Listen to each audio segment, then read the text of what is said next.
The old Garda station in Wexford was bought by a private developer in March of this year for €800,000. It is situated near the centre of Wexford Town. It is to be turned into a refugee centre, along with another building, Slaney Manor, which is situated just outside of Wexford Town.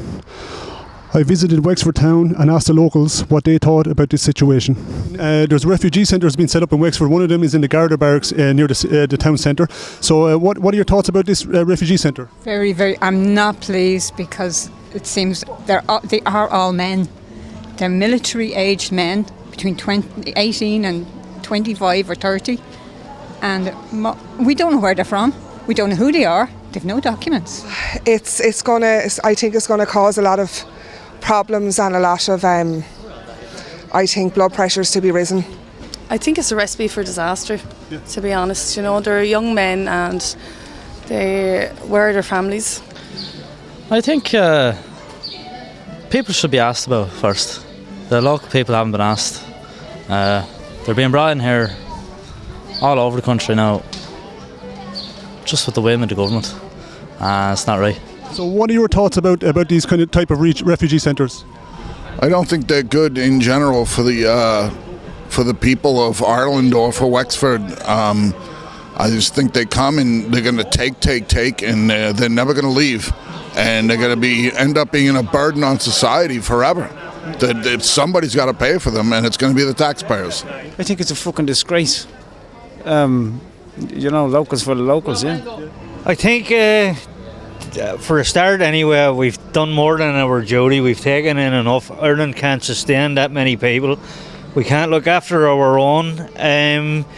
They've signed up to things that they can't get out of now, you know. They've signed agreements, and Europe are bullying people really into taking in mass migration, and we just can't sustain it. Yeah. That's my thoughts on that, you know. And it's not everyone. You know, a lot of people won't even talk about it for fear of being called a racist, and I don't care about that anymore. We can only do what we can do, you know.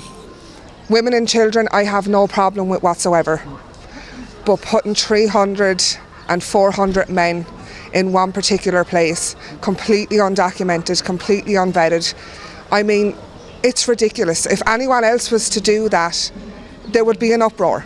But as the government has decided to put the asylum seekers and refugees priorities above their own people, the people then are getting agitated and angry, and we've every right to be. There's no transparency in this government, none whatsoever. We've been told we're racist, we're this, we're that, if we so much as question. Yep. And that's what they're doing all over Europe, all over the world. You're a racist if you question what your government is doing. We're supposed to have the power over our government, do you know? We're supposed to be able to say, we the people. It's not like that anymore, no. I'm not pleased at all. One of the refugee centres was an old Garda station, and it was proposed that it was going to be used as a homeless hostel for Irish homeless. But the county council decided not to do that, and they went ahead and sold it, to a private developer, and now it's been used as a refugee centre. But I mean, it could just as easily have been used as a homeless hostel. So, what are your thoughts about that? That the state is basically putting the needs of foreigners ahead of local Irish people. That should never happen. Your own people should be the ones that get taken care of, no matter what country you're in. Your own come first. And if you can afford to take care of people after that, without it being a burden on your own people, then you can go ahead and do it. But you have to take care of your own. Because people fall on hard times. Sometimes it's drug issues, whatever the reason why they become homeless. But the fact is they are homeless, and they should be taken care of by their own people, not other people being taken care of ahead of them. There's been talks about the Garda Centre being made into a homeless housing for a good 2 years now. And I think we have local county council members who have gone on and on about homeless in the area, but when they have an opportunity to do something, they won't. That particular Garda station has been vacant for a long time. And over the last couple of years, the homelessness has become so prevalent in our society at the moment that I know of countless organisations in this town alone that have approached the people who are over the Garda station and asked them, can we please use this to help the homeless? Can we please use this to put up a soup kitchen? I don't think the powers to be around here were ever going to bother doing that for the homeless anyway, really. That might be cynical, but yeah. People were making that complaint that it should have been given to the homeless for, 6-7 years now? So, yeah. If this refugee centre becomes a kind of a long-term or permanent fixture, or more of them are set up around the town, which looks quite likely, I mean, how do you foresee that affecting the local community in the long run? Division. Definite division, but I think it's set for division because it's deliberate. It is deliberate to divide everybody, you know.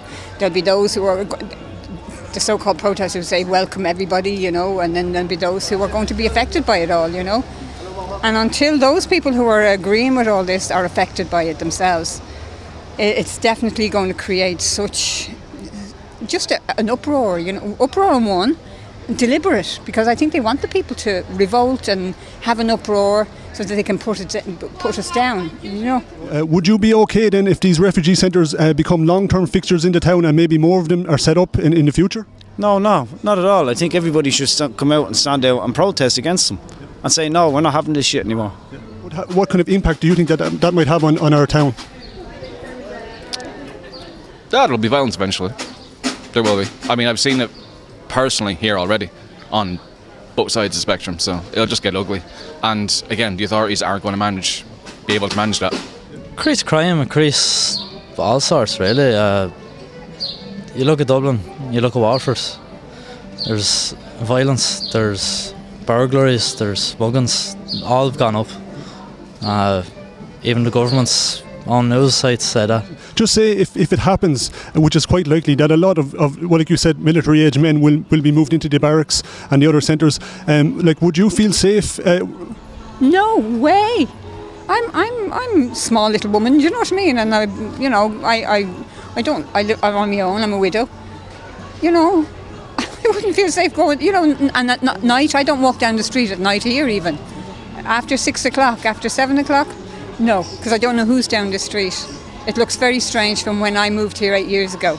I believe some of these people are fucking animals, and no way, no, it's not safe for small or young women for it to be going around with these, because some of them are animals. A lot of them are all right, but some of them are animals. Yeah, you can't have, these young men running around with no restrictions or any kind on them, and then have your daughters running around and think that potentially nothing's going to go on. Now, it's possible that maybe nothing would. It's also possible that it would. And I wouldn't feel safe in a situation like that at all. You'd be watching them like a hawk. It's not right. If you look at the fact that they bring him in, and I know somebody that works in the social welfare, and they give him a lump sum of money. This I know it happens with the Ukrainians anyway for a start, and then they give them a payment. Our under 25s are not entitled to anything over €100, and they're here, and if they're not working, they're supposed to live on €100, and then there's rents up to $250 to $300. They can't afford it. I know youngsters who are working that are trying their very best, but they're living at home with their parents, and they can't get a start in life at all. So I mean, to bring people to say that it's not possible for that to happen for our youngsters, but it is possible to happen to ship in people unvetted, undocumented, no passports, but yet they needed passports to get on the planes in the first place. Where did they go? So no, it's all wrong. Irish people are the most loved people in the world, in my opinion, and we are welcoming, and we'd give you the last bit of bread out of our mouths.